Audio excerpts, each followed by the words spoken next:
Hello बच्चों, आइए प्रश्न को देखते हैं। उस दीर्घवृत्त का समीकरण ज्ञात कीजिए जिसका दीर्घ अक्ष 12 है और नाभिया इसकी ±4,0 है। प्रश्न को हल करने से पहले इसकी मुख्य अवधारणा के बारे में चर्चा कर लेते हैं। मुख्य अवधारणा, अब देखो दीर्घवृत्त के बारे में बोला है तो हम लोग मानक दीर्घवृत्त के बारे में सारी जानकारियां दे देते हैं। जैसे x² बटा में a² प्लस y² बटा में b² बराबर 1 है। ये दीर्घवृत्त का समीकरण है। यहाँ पे मान के चलता हूँ कि a b से बड़ा आ गया, मतलब दीर्घ अक्ष x अक्ष है और लघु अक्ष अपने पास y अक्ष है। इसका पहले तो मैं ग्राफ बना देता हूँ। देखो इसका चित्र कैसे आ जाएगा दीर्घवृत्त का। ये अपने पास इसका केंद्र तो अपने पास 0 हो जाएगा, 0,0 मतलब मूल बिंदु हो जाएगा। इसके दो शीर्ष हो जाएंगे, ये इनको नाम दे देते हैं। ए के निर्देशांक हो जाएंगे -a,0 के बराबर, बी के निर्देशांक हो जाएंगे a,0 के बराबर। इसी तरह ये दो शीर्ष और हो जाएंगे लघु अक्ष के सिरे, जिसके निर्देशांक हो जाएंगे 0, b और 0, माइनस का b। अब यहाँ पे देखो दीर्घ अक्ष की लंबाई जो मतलब कि एक्स अक्ष है दीर्घ अक्ष, तो दीर्घ अक्ष की लंबाई तो हो जाएगी 2a के बराबर और लघु अक्ष की लंबाई हो जाएगी 2b के बराबर। इसके अलावा नाभिया भी होती है। यहाँ पे f1 और f2 दो नाभिया होती है इसमें। देखो पहली नाभि का निर्देशांक होता है a,0 के बराबर, दूसरी नाभि का निर्देशांक होता है -a,0, क्योंकि ये देखो चारों तरफ सममित है। अब इसके बाद ई क्या होता है वो भी मैं बता देता हूँ। ई अपने पास उत्केंद्रता होती है जो बराबर होती है 1 माइनस में b² बटा में a², इस पूरे का वर्गमूल। ठीक है। अब यहाँ पे देखो लंबाई बोल देते हैं हम लोग, लघु अक्ष की लंबाई, लघु अक्ष की लघु अक्ष की लंबाई किसके बराबर हो जाएगी?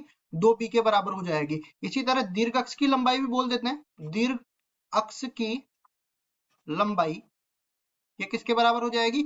ये 2a के बराबर हो जाएगी। सारी जानकारी हमने दे दी है। अब चलते हैं अब सवाल में आगे की तरफ। ऐसे तो देखो इसमें नियता और नाभिलंब बहुत सारी जानकारियां होती है, लेकिन हमें जितनी जरूरत थी उतनी मेरे को मिल गया है।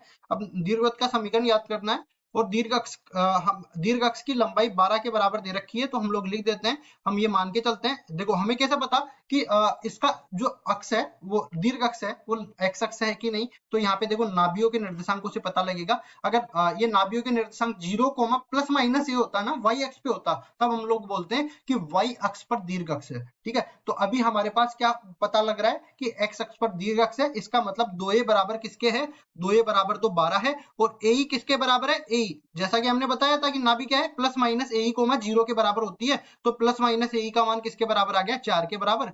प्लस माइनस 4 के बराबर, तो a का मान 4 के बराबर आ गया। तो यहाँ से देखो a का मान तो 6 के बराबर मिल गया और a का मान यहाँ पे भी रखेंगे तो 6e बराबर हो जाएगा 4 के। e का मान 2/3 निकल के आएगा। अब e का जो सूत्र था ना वो मैं यहाँ पे उठा के ले आता हूँ। e स्क्वायर लिख देता हूँ मैं, 1 माइनस में b² बटा में a²। a का मान किसके बराबर है? 6 के बराबर और e का मान 2/3 के बराबर। e का मान 2/3 यहाँ पे रखेंगे तो 2/3 का वर्ग हो जाएगा और यहाँ पे देखो a का मान 6 है, मतलब 36 हो जाएगा। तो 36 लघुत्तम में आएगा तो 36 माइनस में b² बटा में हो जाएगा 36 के बराबर। अब ये देखो कुल मिला के अपने पास 4/9 के बराबर आया कि नहीं? बिल्कुल आया। अब इसके आगे मैं इसको सरल करता हूं ना, तो 36 माइनस में b² किसके बराबर हो जाएगा? देखो ये कटेगा और 4 बार कटेगा, ये उधर जाएगा, 4 चौक 16 बन जाएगा, 16 इधर आएगा, b² उधर जाएगा, b² का मान कुल मिला के 36 माइनस 16 20 के बराबर हो जाएगा।